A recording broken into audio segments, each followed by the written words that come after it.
In a world of when Lambo, crypto scams, and fake projects, where can you find true value?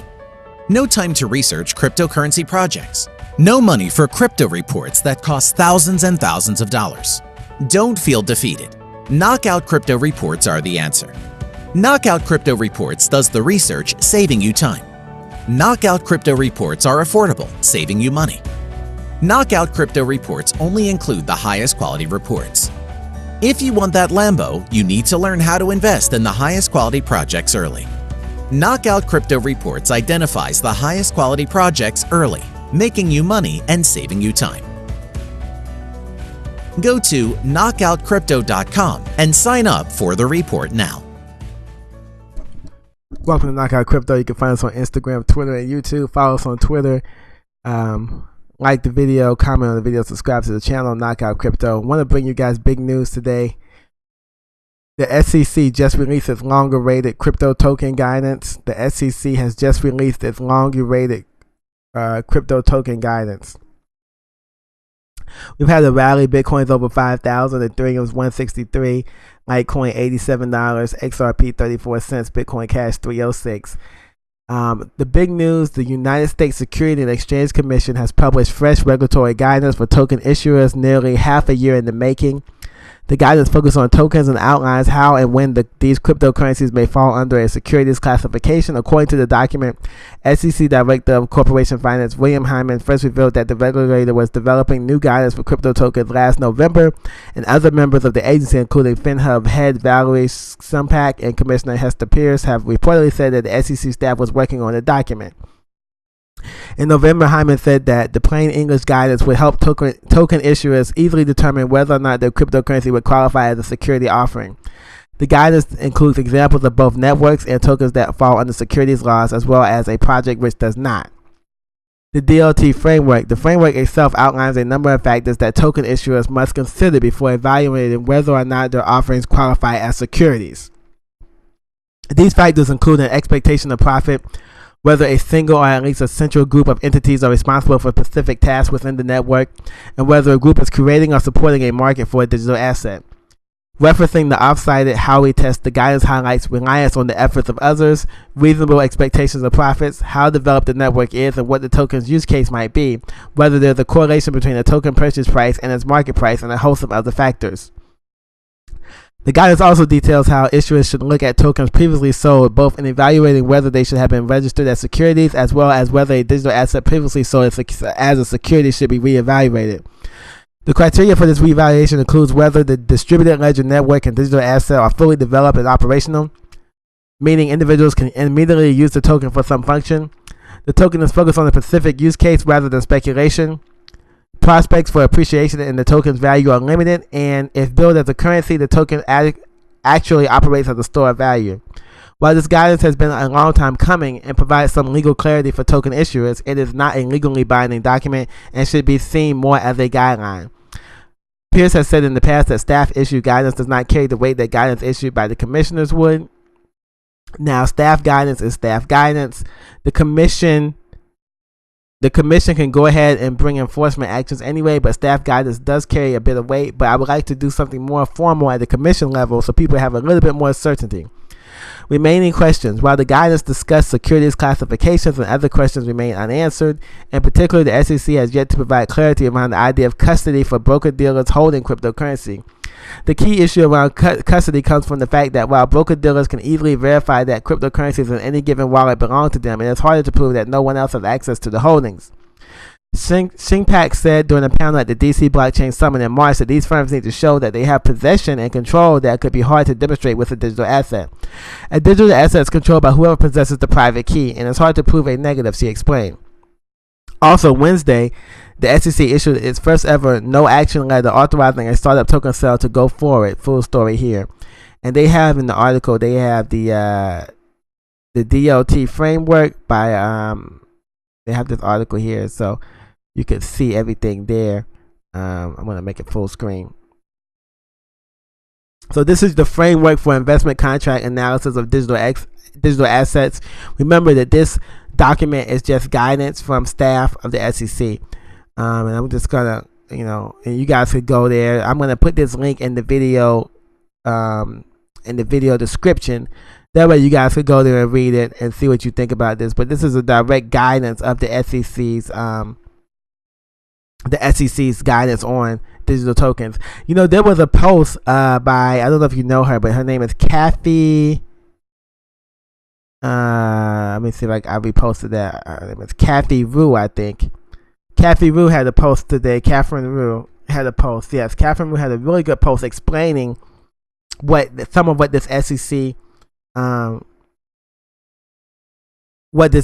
post meant earlier today. And I want to just go over that. Let me see if I can find the thread. And this is the thread, I believe. Yeah, so she put a really long thread on this. And I thought she did a really good job of breaking it down. Let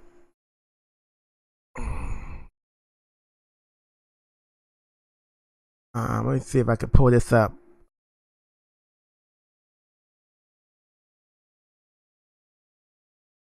Yeah, so she says this is used. The SEC just released an official statement on framework for investment contract analysis of digital assets, analyzing whether a digital asset is a security or not.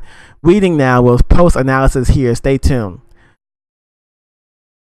So first, the no action letter says that the SEC will not recommend any action for a token sale for this company called Turnkey Jet because TKJ relied on their counsel's opinion that the TKJ tokens are not securities and thus offer and sold tokens without registering.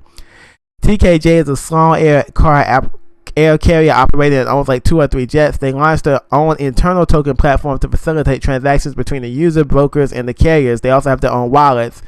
I don't know why this has to be on the blockchain, but okay. According to TKJ, the tokens are non-refundable. Customers can only redeem their tokens for air charter services, and TKJ follows all AML reporting, and it's only for members. Everyone has to sign a user agreement. Based on a very rough summary of the facts, this is basically a small airline that offered a membership program to its members, but made it fancy by adding smart contracts Y and put it on the blockchain, also Y.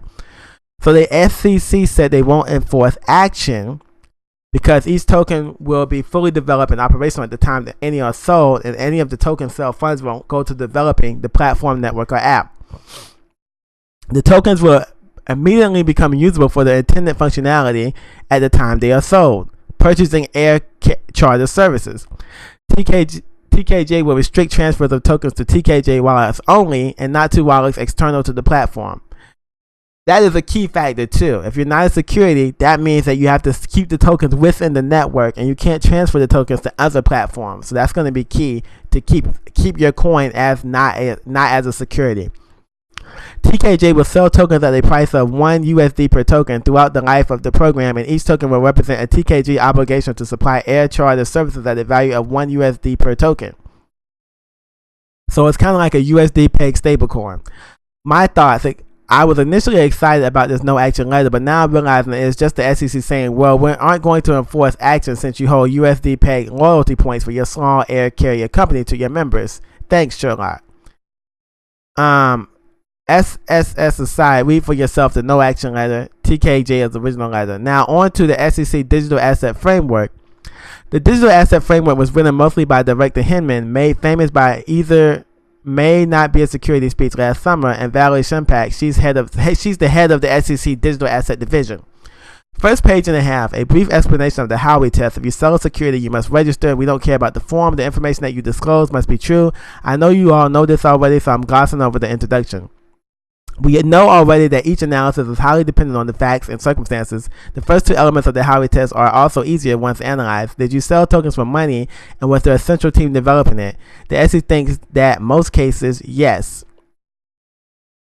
The third prong of the Howey test is reasonable expectation of profits derived from efforts of others is a more complicating factor. Some important considerations: reliance on others to make your tokens more valuable is generally what they mean by this. If you, as a purchaser of the tokens, reasonably rely on others, SEC defines it as a promoter, sponsor, or third party to take on significant development changes to the network that meets most of it. Keyword affiliated.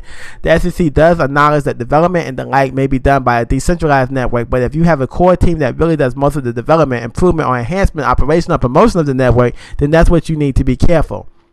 An affiliated party are those who created a market for the price of digital tokens, assets, limiting supply through buybacks and burning, or plays a lead or central role in deciding governance issues and code updates. Points 13 and 16 really is to say the SEC has some ideas as to what a decentralized network looks like, and if you have a team who not only issues, sells, and promotes the tokens but also engages in the above, that's obviously not decentralized enough.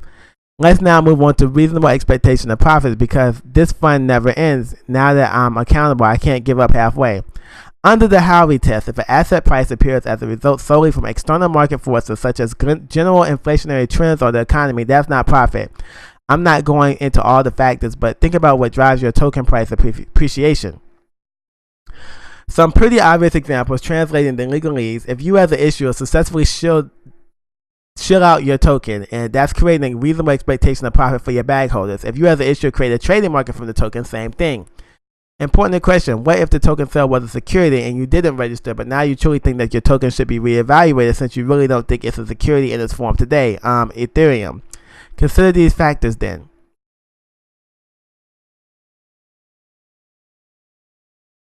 To wrap it up, what are some things that make the token less likely to be a security under the Howey test?